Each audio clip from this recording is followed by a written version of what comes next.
안녕하십니까, 정희태입니다. 교주 스티커 판매는 지지자가 제작 판매하고 있다. 교주랑 관련이 없다. 이 법꾸라지 아닌가, 이 부분에 대해서 말씀을 드리겠습니다. 사기죄가 성립되기 위해서는 이 사기성이 있어야 되죠. 기망하는 거죠. 속이는 거. 그 다음에 이익이 있어야 됩니다. 이익, 경제적 이득을 취하는 건데, 그런데 스티커를 판매하고 있단 말이죠. 그 스티커를 붙이면은 썩지 않는 우유가 효과가 높아진다. 이제 썩지 않는 우유가 되는 거죠. 그게 이제 만병통치화가 되는 것처럼 홍보를 하고 있는데, 근데 이 스티커 판매는 지지자가 제작 판매하고 있다. 이런 식으로 지금 주장을 하고 있는 것입니다. 이렇게 되면 이제 처벌이 안 되겠죠. 본인이 직접 이익을 취한 게 아니기 때문에.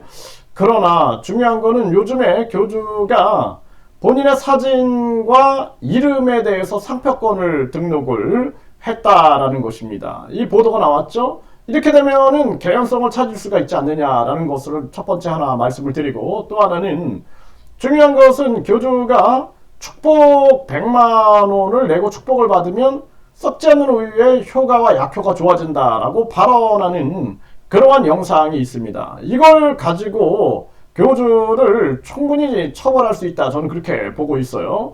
그래서 이렇게 되면은 사기성이 있는 거죠. 일단은 이 우유는 밀봉 그리고 살균 멸균 때문이지 교주의 영적인 능력 때문이 아니에요. 그 썩지 않는 부분이.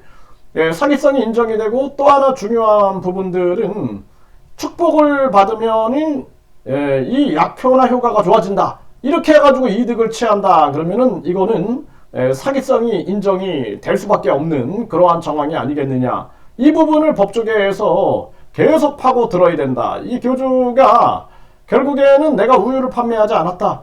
나는 우유를 제작하지 않았다. 또 이 스티커 또한 지지자가 제작 판매했다. 이런 식으로 빠져나가고 있는데, 그런데 축복을 받으면은 그러면은 약효나 효과가 좋아진다라는 것은 빼박 증거가 되는 거죠. 그래서 지금 이 문제가 이 팝뉴스에서 계속 이 문제를 다루고 있는데요. 그러면 이 썩지 않는 우유 홍보와 체험 후기 등에 대해서 처벌 어떤 식으로 가능하냐. 법조계에서는 특정인의 지시하에 신도들이 조직적으로 가담해서 썩지 않는 우유 체험 후기를 올려놓고 홍보 마케팅을 벌이고 유니폼, 스티커 등의 판매 수익이 종교단체 수장에게 들어갔다는 증거가 있어야 처벌이 가능하다라고 했다라는 거예요.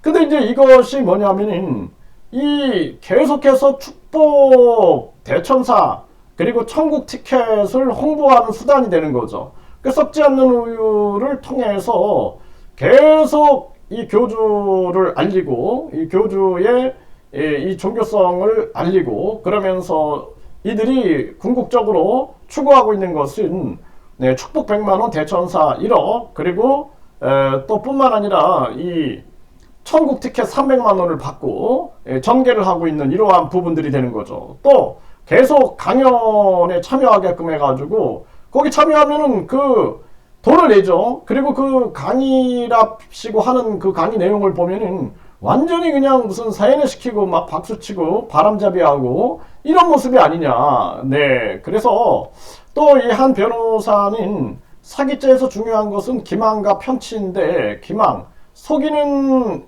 행위에 대해서 조직적으로 사람을 시켜서 가짜약에 대한 바이럴 마케팅을 벌였다라는 증거가 필요하고, 기망이 확실하고 기망에 대한 편취, 즉 경제적 이익이 종교단체 수익금으로 들어갔다면 사기죄 입증이 수월하다. 그러니까 이거를 축복으로 잡아야 된다. 저는 이렇게 지금 조언을 드리고 있는 거고요.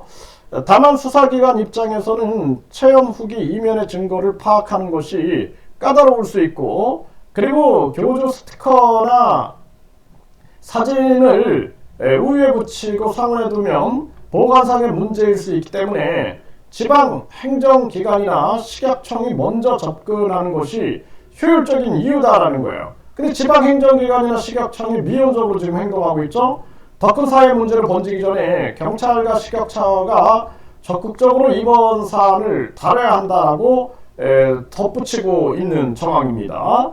근데 이 교주의 이 법무법인, 이 법무법인 측은 교주의 썩지 않는 우유에 부착하는 스티커를 제작하거나 판매한 것이 아니다. 교주는 그러하지 아니했다라는 거예요. 지지자 중 일부가 개인적으로 제작하는 것으로 알고 있다. 그러면서 의뢰인이 위와 같은 제품의 판매 유통 수익에 관여한 바가 없다. 이렇게 얘기를 했는데, 그럼 축복은 어떻게 하느냐? 이 법무법인이 축복을 받으면 약효가 좋아지고 효과가 높아진다. 이거 돈은 어디로 들어가느냐? 이걸 분석하고 이 근원이 누구냐? 그러면은 이거는 빠져나갈 수 없는 빼박 증거가 된다. 저는 그렇게 말씀을 드립니다. 그래서 이 부분에 대해서 지금 경찰이 수사한답시고 면죄부를 주는 일은 있어서는 안 된다라는 것입니다. 그래서 많은 국민들이 이 부분에 대해서 진실의 목소리를 내고 끝까지 물러서지 말고 이 문제를 공론화시켜야 된다, 이렇게 말씀드립니다.